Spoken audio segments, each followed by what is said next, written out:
What's going on, y'all? Welcome back to another episode of Sport Exposure Podcast. As you know, Sport Exposure is here to expose sport stories, sport journeys. It really creates a safe space for student athletes past, present, and future. Today, we have the pleasure of having Travis Terrell Jr. here all the way from Atlanta, Jackson State University commit. He's actually our first high schooler on the pod. How you feel about that? I feel good. It's a pleasure, man. The first of the first. It's a pleasure. I'm grateful. Tell me a little bit about yourself. I'm a small hometown kid from Atlanta, Georgia. That's why I grew up, born and raised, when my parents raised me. Grew up with both parents. Thank God for that. Grew up with a dad, being my ear. I got two little brothers that look up to me. And I just been continuing this football journey to be a older big brother and mentor to my younger siblings. So they have a good figure to look up to and won't be in the streets. That's huge. Yeah. We all need those figures in our life. Yeah. So before we get into the nitty gritty of your journey, here at Sport Exposure, we're all about celebrating triumphs and learning from our defeats. Mm-hmm. So when you hear that motto, what comes to mind when you think about your sport journey? How bad could it go if I didn't do something right? I like that. Yeah. I like that. So I just try to keep everything perfect. You always been like that? Or Yeah, was there a turning point? Nah, I've always been like that since I was younger. Smooth. Yeah. I was not. So where did football all start for you? My dad. And me watching YouTube videos when I was younger. I remember my first YouTube video about football that I watched was probably Terrell Austin. The first ever. And I was like, oh yeah, I got to do that. How old were you? I probably was like 8, 9 when it came out. And I just watch it. And then with my dad, we'll just go out. He'll just start taking me out to train early mornings. I used to hate it. I used to hate waking up in the morning. He used to come get me up in the morning. Was this and we'll just school? go train before school. What age was this? I first started flag. I probably started playing flag when I was probably like 5, 6. So I've been playing football for a long time. But we didn't start actually putting on pads to probably about 8, 9. That's when it got real. So at what age was that when your dad was waking up in the morning? 8 years old. 9, Before we'll go school. train. Probably then I used to hate practices. We'll go after. We used to go after school to practice too. That used to be the worst. I used to hate it. Was it like something like, this is what I want to do, this is what it take? Like dad said, like... I was younger, so I didn't think like that. I was just like, he keep waking me up, man. I'm saying, me, 8, 9, I'm like, I got an attitude, you waking me up before school. I did. I was like, man, Dad, come on, man. But once you got in the groove of it, what was it? Yeah, it was like, let's go some more. When I got in the groove of it, we would start probably scratching. I'd still be mad, attitude. Then we'll start doing little drills for about like 5 minutes, not getting into the groove. And I want to stay out there and keep going. So how did that, getting that mindset instilled in you? Because 8, 9, waking up early before school, I don't think I've heard anything like that, actually. High school, yeah. 8, 9, you're still in elementary school. Yeah. Waking up before school? Kids not even taking ball that serious yet at that age. So for you, what did that do for your, like, going, like, now? Because I know we just talked about it's a job and the things that come with it, but it seems like you've been well equipped. Oh yeah, I'm used to it now. I look back at it as a figure to as of now. I'll wake up and then I'll be like, it's normal to me. I've been doing it for a long time, so let's go and get it. That's so how I look at it now. Up before school? I'm a morning person now. I feel like he done changed my whole culture of how I sleep. I randomly wake up at like 7 through 8 on a regular day. In the morning? The most I'll probably wake up is like 9:30, 10-ish. That's early? Yeah, that's early. College gonna be like 5. I'm gonna be used to it. That long gonna go up at 5:05. Gotta be on the field by 5:45. They already sent the schedule out on the scene. Ready for that? What it look like? Let me tell me. It's 6:30. No. That's just practice times. You gotta wake up you probably gotta set your alarm for 5 o'clock. So 5 a.m. to get ready. Okay. Then you probably gotta be at the facility 5:30 because you gotta get rehab. That sound about right. Mm-hmm. Rehab. And then 6 to 6:30, you got weights, you got conditioning, you got the big skill doing this, the skilled players doing something else. Then after that, you got rehab, then you got schoolwork. Mm-hmm. And then after that, I don't know the rest. We're gonna see when we get up there. You ready for that? Oh yeah. Let's see. Oh yeah, I'm definitely ready. How do you think that you're preparing because preparing for college is something that I don't think there's no blueprint for it, except for just training as hard as you could train and kind of shifting your mindset, because you go from being the best player on the team to everybody good. Right. You Everybody stars. You gonna play against some grown ass men in a couple months. It's been there for 3-4 years, maybe 5 with these COVID kids. Right. For me, bro, it's about my mindset. I got a mindset that is you ain't gonna outwork me. So you're gonna have to show me. You gonna, just like you're a grown man, I'm a grown man too. I'm here for a reason. I'm here to take your spot. So you better keep it. Or I'm gonna take it. For sure. So back to 8-9. We skipped some steps. I got wrapped up in the mindset shift. But how was middle school? As in training. It was good. I loved it. Like, what was your training like as the years went on? So you got introduced to that training style at 8-9. Mm-hmm. So as you start getting more serious in the game and people start getting a little bigger, you might get a little bigger. People start getting a little stronger. Tell me how that changed or altered your mindset or even your athleticism, because at 8-9 you're still growing. Mm-hmm. Kind of ain't even started yet, for real. Trying to build on certain things. My dad knew how to build on certain things. Like he knew I was younger, so he didn't want me to lift weights because he knew that'd mess me up in the after fact. Mm-hmm. So my dad, he always knew to do certain things. So we'll probably do like feet work drills. So when I do go into an older phase of football or middle school ball, I already know how to do it. Or we'll work on sprints. We'll do 10-yard sprints, try to get me faster. We'll also do track, try to get me faster. We'll do agility, jump boxes, just stuff to try to build on the simple stuff, to build on the simple stuff, not sort of the muscle. Because I knew I always wasn't going to be the biggest, because my dad ain't tall. My dad probably like 5'9", 5'10". So we knew we wasn't going to we knew we weren't going to get that big. Yeah. We knew we weren't going to get that big, but stuff like that, mainly stuff like that. We weren't big on the lifting part until we got into that high school phase, because he didn't want to mess up my growth.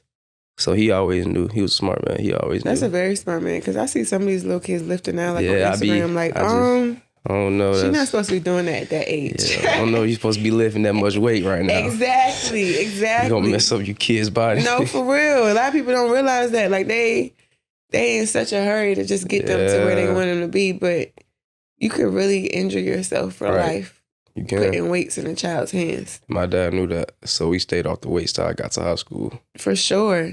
So what type of things did you go through outside of sports when you kind of had to? Because being a student athlete, you have to leverage or balance being a student athlete versus life. And that's a conversation that everybody don't talk about. Like, yeah, I'm amazing at my sport. I wake up every morning for this, but a lot of them have no clue what happened the night before, or maybe some of the family situations going on at home, situational stuff, mental stuff, emotional stuff that you really honestly can't let play a factor in this ball, because it's going to mess you up.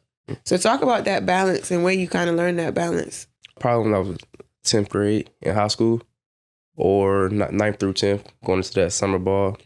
I knew I wasn't going to grow no more outside of the football factor. We'll always used to move. Me and my mom and my dad will always used to move, so I had to balance that out. Family members passing, and then just like you said, having to go out and play a game after that that nobody knows. It was just hard, but I knew how to fight through adversity. My dad always taught me how to fight through adversity when I was a younger age. So I used that as a factor to play out and just let things flow, and just put that behind me right now. Let's do this first, so then I can come back to that. I can always have that to come back to. I can always have my dad and mom to come back to talk to. They always told me that. I can always come back and talk to them whenever I needed it. So I thank them for that. So I just balanced that as if like that. And I heard you say earlier, you thank God that you have both your parents, which is a huge blessing. Right. That a lot of us can't relate to. Right. Specifically coming from our community. But tell me what that means for you. It means a lot. Having both parental figures in the house. It means a lot. Or having, like I said, I'm not speaking, I don't even know if they're both in the house, but having mommy and daddy around. Or having your dad. We'll talk about that secondly, because it sounds like your dad was a huge factor in a lot of this. But just talk about what the importance of of knowing that I know I can have mom pick up the phone and talk to mom. I know I have to pick up, if I can't talk to my mom, talk to my dad. And when it comes to balancing this sports stuff, because to be an accelerated athlete, an elite athlete, you got to have parents to understand that too. That's a whole nother topic of conversation. But talk about the importance of having that structure or coming from that structure. I would just say it's a great feeling. Because like you said, if you don't have mom to call, you got dad to call. If you don't have dad to call, you got mom to call. It was just grateful growing up with that. It's a beautiful feeling because, you know, most people my age, they don't even have that. Most kids that's on the team that I talk to, dad's not in their lives. They only got their mom looking out for them, so they got to grow up listening to their uncles who barely know stuff, listening to their granddads who barely know anything. It's getting too late for the granddads to tell him advice that he ain't listening to. So I thank my mom for that. I thank my dad for that because they always knew. They keep them around my life because they know I got little brothers that's looking up to me. And yeah. Was there anything specifically that was instilled by either mom or dad at home to kind of, because that's the mindset. I'm from when I'm here, you're very mature for your age, but to have that maturity comes with grooming at home. And I hear you say you have 2 little brothers at home, right? That part, yeah. That's really the main part my dad always tell me about. That's really why I'm a lot of mature for my age because of them. I had to do when my mom was working late nights. My dad was a truck driver, so he out on the road. So I got to look after them. I got to be the big brother. I got to cook for them. I got to clean up after them. I got to provide for them. I got to make sure they're doing this. I got to make sure they're doing their work in school. I got to just make sure they're on top of their stuff so they can get to that position that I'm trying to get to. How old are they? 15 and 2. Wow. 3. He just turned 3. So you taking 15 and 3. Okay, and 15 is right behind you. Right. So that's basically a little shadow. Yeah. Y'all in school together? We played ball together too. We played. What's that like? Last season, it was good. It was first year playing. He started too. Oh, kudos to his brother. Look up to, huh? Tell me what that's been like, because that's immediate shadow right behind you. It's fun, man, playing out there looking at him. Because we play on opposite sides of the ball, so it's like it's competitive. Like he be trying to little bro me, but you little bro, so I be having to show him like you little bro, stop playing with me. But it's fun though. I loved it. What has that done for you personally? Having a little brother right behind you, watching your every move. It made me watch stuff that I do. So I know certain stuff that I wanted to do, I can't do that because he's looking and I wouldn't want him to do that. I would want him to follow in the right path. I want him to follow in the right steps. And I don't want him to go down that drain. Does he get it the way you get it? Or are you still teaching him? I'm still teaching him. He still got to learn. He watching though. He still got to learn though. And especially being in high school, you got to be careful the type of people you hang around. Mm-hmm. That's why I keep it small, keep the circle small. If I knew you for a very long time. Very long time. Probably since we were like kids. Probably like middle schoolers. No outsiders, no new friends. Nah. You ain't feeling that? Stand on this grind, man. Nah, I feel that. But talk about the importance that you've seen personally. Because I mean, I can talk about my experience, but we two different age. Because I tell people all the time that it wasn't until high school where I really started being mindful of who was around me. Because I realized where I was trying to get to. And growing up where I grew up, I realized that I love y'all to death. Right. But I just can't be around that type of crowd no more. So talk about what that realization was like for you, or maybe you didn't even have to go through it now because like everybody wants to be around you because you're a star athlete. You going to Jackson State. They see where you're going. Because I feel like, I know for a fact that other people see your light before you do. They know where you headed long before you get there. And some people just want to be a part of it, or they just want a little piece. Probably, I found that out probably when I had an experience like that. I probably found that out when I was in like 8th grade. Talk to me. We had middle school football games. Like most of my homeboys that I was cool with, some of them they'll let's do this before the game. Let's do this before the game. Let's go to these apartments before the game and stuff. 9th grade, 8th grade, 8th grade. Oh yeah, young middle school off the porch. So I was just like, cause my younger brother be hanging around me and he'll be looking to see what I say. and I know he'll take in that.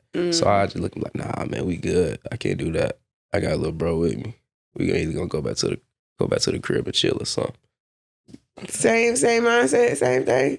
Yeah, good. Same mindset. Good. Same thing. Talk about some of the challenges as a student athlete in high school, man, that you've personally gone through, and it could be. It don't have to just be high school. I was going through it last year, man.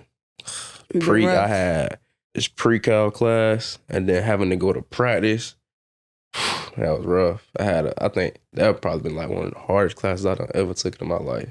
You finished or you still in it? Oh no, I had got up out that class. I had to get up out that class. That wasn't gonna work. It was so bad. The teacher I would just be in there taking notes, and the teacher would come to me and be like, "Mr. Terrell, I know you're not understanding. I'm gonna try my very best to get you out of this class, even though I still." What was you doing in there? You thought you could do it? I thought I could. I don't know. My counselor thought I could do it. So I went to him and I was like, "Yeah, we got to get up out of this class ASAP." And I still got to go to practice. I used to hate practice. You used to hate practice? Yeah, we used to run. I used to hate the running part. I mean, that was the worst part ever. That's the part of being a student athlete. It was rough with that class. What else? Just school, balancing school. What about life stuff, life situations? I really didn't have no bad life situations other than my nana passing. That was the best about it before the state championship game. Well, weeks before the state championship game. Yeah. So that's something I can relate to. I lost I actually lost both my grandmothers in 2 week time frame right before preseason. The day we played too, the state championship game was December 13th. That was her birthday too. So it was like, dang. So I had to just put that aside. I was about to say, how did you cope through that mentally? She was always a church lady. So I prayed. We was in the locker room, and I just look at a picture of her. Cause she used to always take me to church, even though I didn't like it. She used to always take me to church every Sunday. And I just used to take that in. I just used to sit in the back room and watch her do church things. Mm-hmm. So that day, December 13th, I sat in the locker room and I just prayed like she would wanted me to. I prayed for her and prayed to her for her to watch over me. And told her I was gonna play for her. So yeah. I brought it home. Nah. It's okay. Nah. It's a blessing to be there. Right. The environment was crazy. Make it there. Everybody even make it there. It happened like that sometimes. You have mentioned balancing moving a lot and being a student athlete and really, having to put that to the side. And that's a situation that can, depending on your mindset, can make or break you. Because that's your home. That's your foundation. Right. And tell me about what that transition was like for you in the process, like when you were going through it. It was a lot. I had to miss practices. I missed a couple practices, some schoolwork I had to miss. But like I said, with having both parents, with them telling me stuff as a young age, we gonna get through this. They need me to focus. They were the type of parents that they'll tell me just to focus on this and don't focus on the rest of the stuff. They'll handle everything else. They'll handle anything else, financial wise, money wise. If you need that, we'll put that in your pocket. Or about school and football. My dad always told me, them are my main two focus. School and football. I only got 2 jobs. School and football, and he'll do everything else. So with them, like I said, bringing that back to them, with him telling me that, I just focused on school and football, and I ain't have to worry about nothing else. He'll put money in my pockets if I needed him to. I'd come to him for advice if I needed him to, or my mom, come to her for anything. So with them telling me that, it set me, and I had a mindset of, I'm going to just focus on school and football like Pops told me. That's a blessing, though. Right. To even have your parents tell you that, because, you got some kids that got to focus on school, they got to focus on basketball, football. They got jobs, plural. Yeah. They may have kids to take care of at home. Right. And even myself, I thank my parents for it, because I never had a job till I was 23. Because I was playing basketball. Right. that was my job. But looking back and even having some of these conversations now, like I see that it's some kids that had school, practice, and they had work. Mm-hmm. And they had to come home and take care of kids. Right. And do it all over again. Can you imagine? I can. But I can't. But I can imagine that's crazy. Yeah. It's stressful too. They put a lot on that person. I can believe that. I was going to ask you. Yeah. Does it ever get overwhelming for you? Because you got two little eyes watching after you. I done got used to it now. I done got used to it. I pick him up from school, pick my younger brother. I leave school, pick my younger brother up from school. Then the one that's in high school with me now, he'll have practice. So my mom gets off at 3:30 by the time I get my baby brother from school and drop him off at home with my mom. I still can go do what I got to do. I still can go train before my younger brother get out of practice. And I just go pick him up. I done balanced it. I feel like I done mastered it now. Mastered that big brother stage. So what's a typical schedule like for you? Okay. For Travis? Like, what is something that no matter what happens, I got to make this happen today as a student athlete? Okay. I got to wake up at 6. Come on. I got to get my younger brother dressed. My baby brother, I got to get him. My younger brother have morning workouts. So my mom drops him off at morning workout, so I don't have to worry about him until later on. Okay. So I have to wake up at 6. I get my baby brother dressed and ready up from school, and that'd be rough because he hate waking up in the morning getting ready for school. So we all do. I'd be having to get him dressed, get myself dressed. So by the time I get done with that, it's probably like 7:20. From 6, 7:20. It's probably like. So then y'all we leave. Tussling back and forth, huh? Mm-hmm. We leave. I drop him his school probably like 15 minutes away. I drop him off there. We get there about like 7:40. I take him in. Then I go to school. I probably get there at like 8:25. What time school start? 8:20. Okay, and you get there at 8:25? Mm. Okay, you got responsibilities. Yeah. And then school the way my schedule is, that's why I mess with my counselor. The way my schedule is set up, I really don't have classes because I did what I had to do from 9th through 11th grade. Tough. So I really just have electives.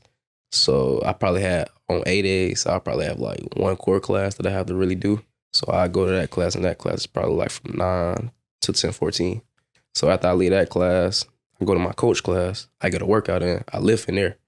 So I lift in there, and then after I leave that, 3rd and 4th block, I'll probably just be chilling, waiting to go get baby bro. I'll leave school probably at like 1:30, and I have to go get baby brother at 3:30. So I'll just be sitting at the house waiting at 3:30 come. Mm-hmm. I leave the house at probably like 3:15 to go get him and get him. Then by the time my mom gets there at 3:30, 3:40, she can watch him.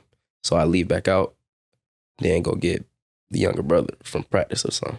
And then we'll come back to the house. Or my mom will go get younger brother. We'll mix and match. We'll swap. Either way it goes. Oh, you out here handling business. But yeah. It's always been like this? It just started when my mom started working her new job. So yeah, I done got used to it now. How do you feel like? Do you feel like a certain type of honor that comes with being able to do what you do for your family? Nah. No?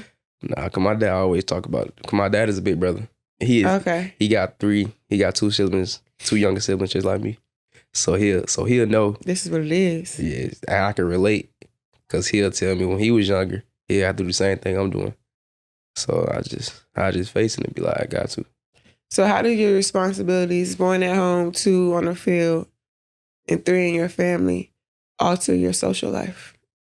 Like, are there some things that you may or may not cannot do? Like hanging out with certain friends or hanging out late or, you know, as high schools, we still we partying, we getting our feet wet in a couple different things that we may or not supposed to be into.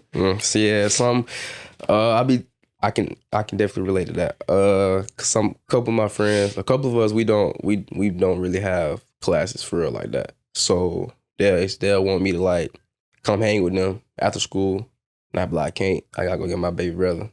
And then they'll be like, dang, bro, you gotta go get him every day. And I'm like, you ain't gonna go get him. So what you mean? Exactly. So yeah, staying out with my friends, that stuff like that, I could put that to the side anyway.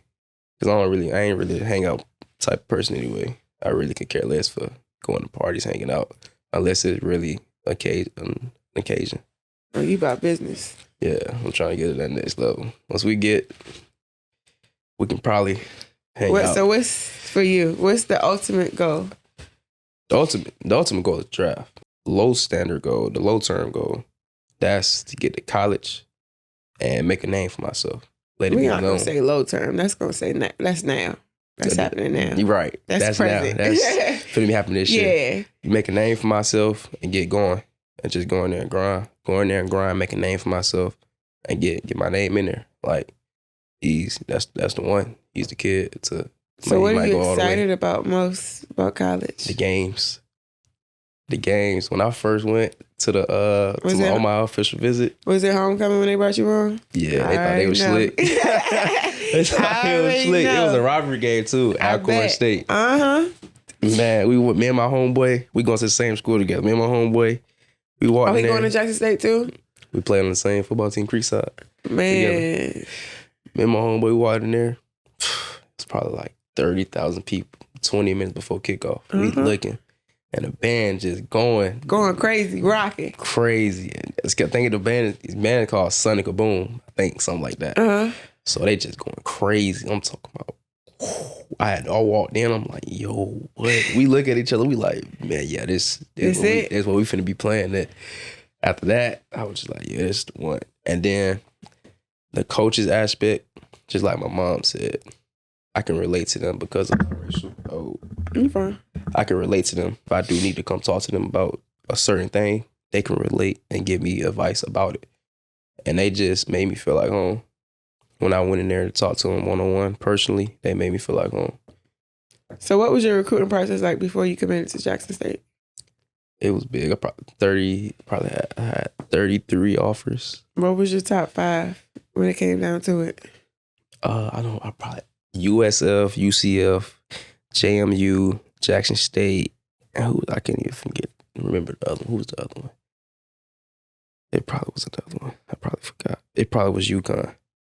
Okay. But we escorted UConn out because that's all the way in Connecticut. That's all the way up. All the way in Connecticut. That's too far for you. It's too cold up there for me. Yeah, it's freezing up there. It's probably snowing up there right now. Yeah, probably. Yeah, but my recruiting process was good. But it came down to who wanted me more, who treated me like that 5-star, who treated me like this, who gave me that type of aspect. Because Jackson State came down to my house. So they came down, that probably 6-hour drive, 7-hour drive. They came down to my house, greeted my family. We fed them. They brought shirts and hats and stuff. So we like, yeah, that's the one. So when you talk about which one felt like home, a lot of student athletes don't necessarily know what to look for when they're going through that process, because the recruiting process can be very overwhelming. Right. Especially if you're a high recruit like yourself and you got teams from all over the country, UConn, JMU, Jackson State. How did you narrow things down? Like what made you decide, oh no, that's not gonna work? You mentioned UConn, that was too far. Yeah, that was okay. But some kids may say, UConn, I gotta go to UConn. Right. But you also have to factor in, do you want to be that far from the crib? Right. Do you want to be in the cold? Do you want to play games in the cold? Because if you've never trained in the cold and played in the cold and you jump into that, it's going to be risky. Yeah. But those are things that you got to factor in when making your choice. The way I broke it down and the way I hope most people break it down is the coaches from USF, they stopped texting me. And I was just like, dang, okay. I was just going to stop texting. Because they was telling me I was number 1 on their board. And I was like, okay, we're going to bring down the top 5. So they stopped texting me. So that's how we removed them. Because if the coaches stop texting you, of course, they don't want you to come up there. They ain't interested in you no more. You gotta see that. Right. So we eliminated them. UConn was too far. We eliminated them. UCF stopped texting me. It was just like, they just went blank. So I was just like, okay, we're going to eliminate them. And Jackson State, they was trying to get me on the OV like ASAP. I think it was after a game when we had went on the OV. And then when we went up there, it was just like, these coaches treat me like this. And then I like the atmosphere. The atmosphere is crazy. I can play in front of 50,000 people. And then when we broke it down, we were just like, yeah, that's where we going. How many OVs did you take? Did you take all of them? Nah, I ain't take all of them. I probably took 2. What was your other one too? No, I took one. Just one? Just one. Okay. I took 1 OV. Then that was I had visited a couple of them places. Yeah, it was mostly unofficial visits. USF, they invited me to the game. Middle Tennessee invited me to the game. JMU invited me to the game, and we went in their head coach office. And he talked to me, and he was just like, he wanted me to play DB because I was playing both sides, and then we eliminated that because man, my dad was like, so what, behind closed doors, he was like, so what position you really want to go to college for? And I was like, I'm trying to go play offense. So he was like, okay, cool. We're just going to eliminate JMU then because they really wanted you for DB. So that's how we eliminated JMU. We had one on an unofficial there. And then that was it. That was it for the unofficial visits. Middle Tennessee, JMU, USF. So even, I feel all visits are kind of, I mean, there is a difference between officials and unofficials. Mm-hmm. Different experience. Yeah. But even when you're going on your unofficials, what were you looking for? Like, okay, I know I want to play offense. JMU's recruiting me for defense. This may not work. All right, slide that to the left. That's one thing, right? Mm-hmm. Going to Middle Tennessee, you may not like the environment, or it be little stuff. Like, that's the calf's not good. Yeah, that's how I looked at it. I mean, those little things, this is where you're going to be for 4 years. Or the coach's vibe is like, okay, he really want me, but I don't think I like my position coach. Yeah. Or I don't like, I'm talking to the players. They ain't giving me, welcoming vibes. Or the locker room ain't. Those are all things you got to analyze because this is your home. This is where you're going to spend 4 years. Majority of your days for 4 years. Because when we went up to Middle Tennessee, the coach's vibe, it was great. He was telling me I was the number one running back that he wanted. And I was like, okay, we're cool with that. I'm going to put that in the back of my head. I'm going to take notes on that. So then when the game started, the environment, the atmosphere was like, it was like, man. So me and Pops, we was like, this ain't gonna work. We can't play in front of this many people. It was probably like, I couldn't even, probably like 75, 8,500 people there. We was like, nah, man, it was so dry. We ended up leaving like third quarter. But that's good that you recognize that because some kids like, dang, it's still a scholarship. Right. I look at stuff they still want me. Yeah. Even though they was telling me I was number one. But can you really play in that type of environment? You're right. I can. Those are things. It's good that you knew that though. Who was talking you through this process? Your dad? My mom and my dad. That's dope. My mom ain't really know too much, so she was just putting in her input. Yeah, I mean, mamas do what mamas do. She'll put in her 1, 2. And then dad was just, Pops was telling me like what mainly to look at, and I'll take notes on that too. I'll be like, okay, we're gonna look at this. So if you were talking to someone that was in your shoe, when did you commit? I committed on my Nana birthday, December 13th, the state championship recently. Game. Okay. Recently. One, congratulations. So you about to sign your I already signed. You did. Yeah. Congratulations. If you could talk to yourself while you was going through that process, because that's a process that nobody really talks to us about, like, what to look for. And gratefully you had your dad or you had the knowledge. What advice would you give a student athlete when they're navigating that recruiting process? Because it can be very overwhelming, especially if you don't have parents that, like your father, to tell you what's right, or what to fill out, or your mom trying to put that 2 cents in. And you don't, that's a very game-changing decision to make. And as a 17-year-old, that's a lot. Right.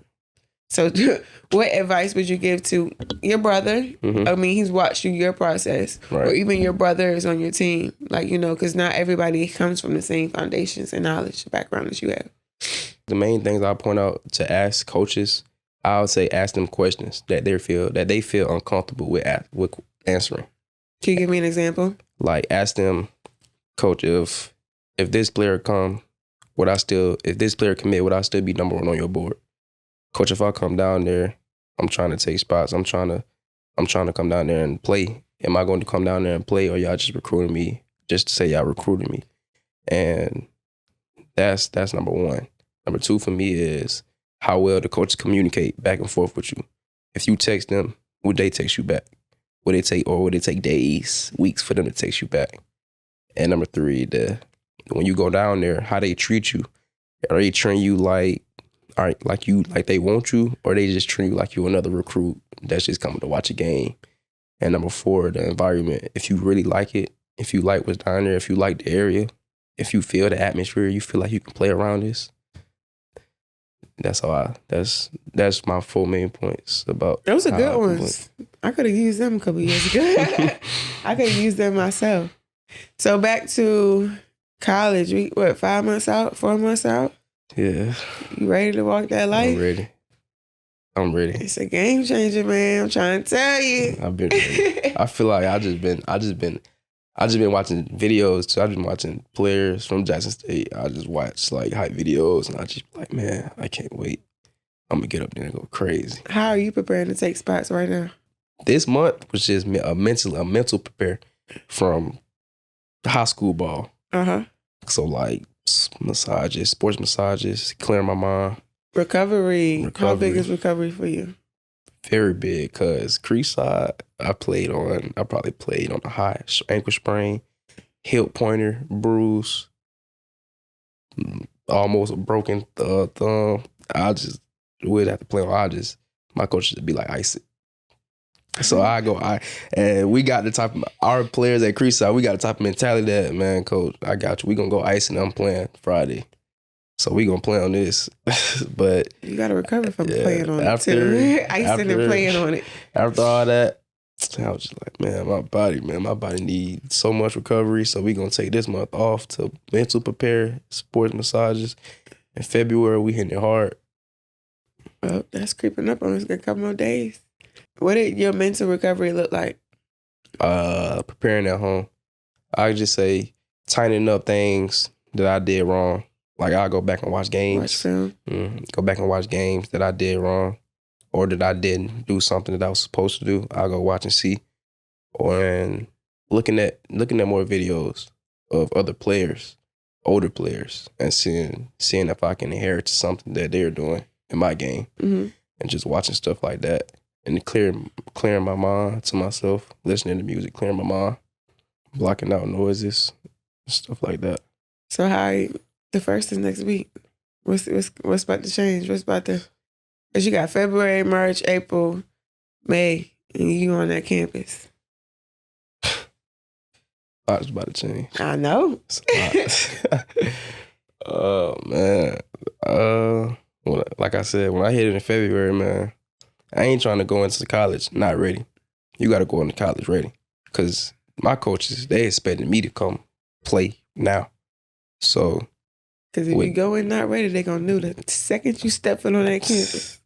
Right. And then, furthermore that, scholarship could be taken.